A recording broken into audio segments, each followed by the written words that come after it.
Welcome to Modeling Monday, where I examine a real-world financial situation using Microsoft Excel.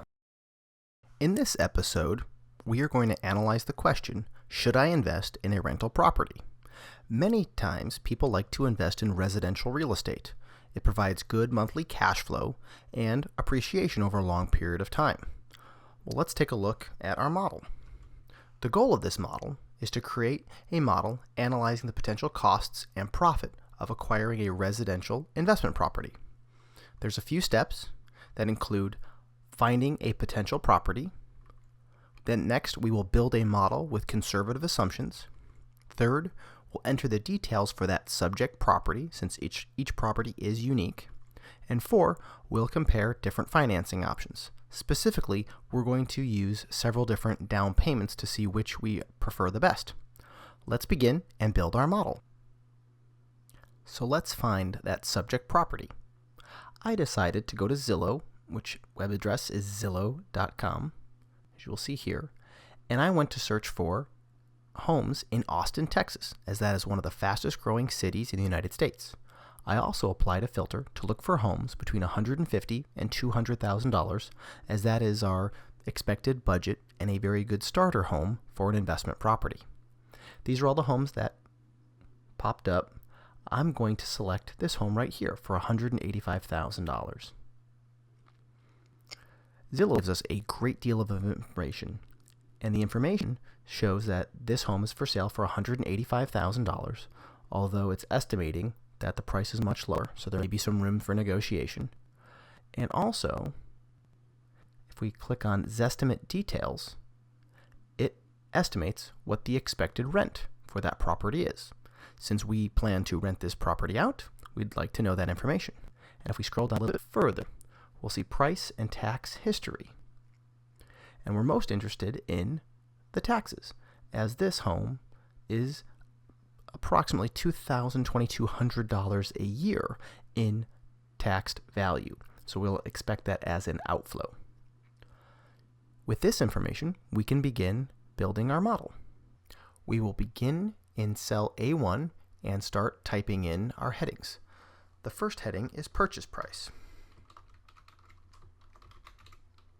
Below that, down payment,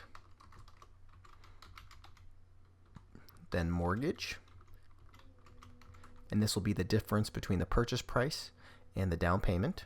Next is rate, and that'll be the interest rate that we pay on our mortgage. Next is years. This will be for the number of years the mortgage is due. Let's skip a line, and this will calculate our payment. We'll skip another line, and we're going to go to monthly rent. This will be the amount of rent that we collect each month, and then annual rent, which will merely be the monthly rent times 12. Skip a line. Now let's put in some of the additional costs that are needed to maintain a rental property. The first is service fee. And the service fee is paid to a property management company that is in charge of finding renters, collecting rent, any maintenance that's due. Typically it's 10%. Since I do not live in Austin, Texas, I would need someone to help maintain this property. Next, taxes. These will be the annual taxes due. Insurance, as we will need property insurance in case of disaster. And next, we're going to do an allowance for vacancy. And there will be times between when one tenant moves out and a new tenant moves in that it will be vacant and not be collecting rent. This is an opportunity cost, but we're going to at least put in an estimate. And then we're going to include a category total here, so total cost, and then net cash flow. So we'll just do CF for cash flow. Now we'll go to the top of between column A and column B, and we are going to double click between those, and then that'll increase the width of column A to the highest width cell. That becomes purchase price. Excellent. And now we'll go to B1 and start entering in the data for this specific property. And now we will enter the information that we saw on Zillow. So first, we're going to begin with the purchase price of $185,000. This is making the assumption that we can buy it for the list price and not have any additional costs. In this particular example, we would offer something lower than the list price, but know that we'll have to pay closing costs, perhaps some renovations, and this would get us the purchase price of $185,000. I feel this is a good place to start, and let's move on. Down payment. This is flexible, and we're going to show some different scenarios here, but for this point, let's just put $60,000 as the down payment. Now, the mortgage is going to be the difference between those two cells. So we're going to use equals the purchase price minus our down payment, and that'll give us how much we're going to have to finance or borrow. Next, the number of years, the rate, and that will be, we're just going to use 0.05, so 5% is the mortgage rate we're going to use for this example. Next, let's do years, and this will be a 30-year loan. And let's calculate our payment. The formula is equals payment, and let's do the rate, and we're going to highlight B4, comma, next, N per, and that is the number of payments overall, and we're going to do 30, and we're just going to calculate this on an annual basis. Next is present value, and this will be the value of the mortgage.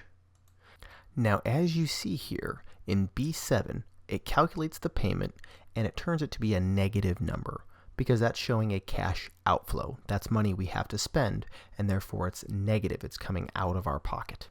In order to make it a positive number, we're just merely going to go up in the cell, and you can do this a number of ways. I'm going to click up here, and then just put a negative sign, and then that'll make this a positive payment.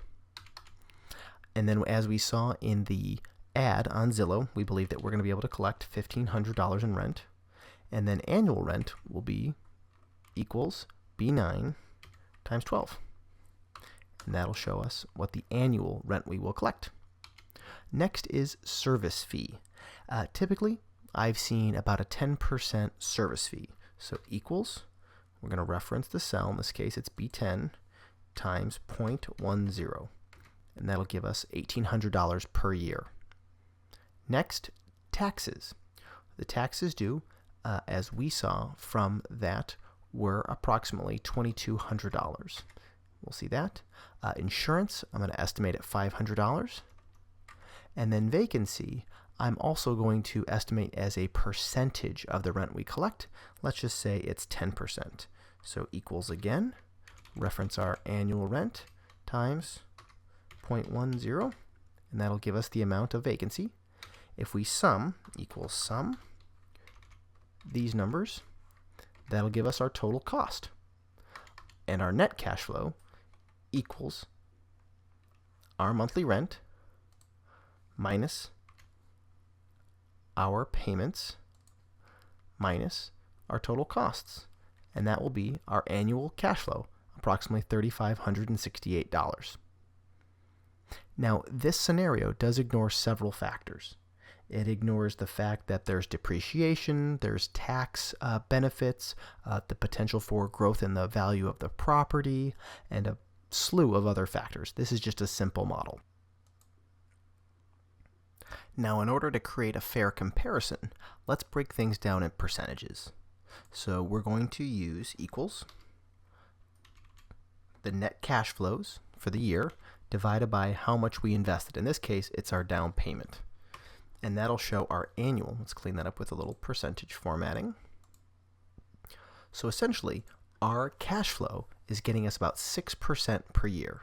As I mentioned, there's lots of other factors to consider, but that is the straight cash flow versus our dollar invested. So to receive a 6% rate of return, pretty good, I would think, for this particular investment. Well, we have a variety of down payments we can use. Let's make a little bit of a comparison. So all I'm going to do is highlight columns A and B. I'm going to copy those, and let's paste those over in column D. And let's paste. Excellent. But now, let's change the down payment. What if we were to put more of a down payment? Let's say if we were to put $100,000. How does that change the factors? Well, our payment goes down, our rent stays the same, however, our cash flow goes up. But we've invested more capital, but when we compare the percentages, the numbers in B21 and E21 they are relatively the same. They're very, very similar. We get a little bit higher rate of return, therefore we want to invest more money. In this particular scenario, if we were to take and copy both of these, copy and paste those into G, and let's just say instead of investing in $100,000 in one property, we were to invest in 2 identical properties at $50,000. Let's see which one would net us a higher cash flow. Let's take a look. If we were to sum those, and all I'm going to do, comma, and sum, we would get less cash flow. So it makes sense in this particular case to use one simple cash flow of $100,000 down payment, depending on what your financial situation may look like.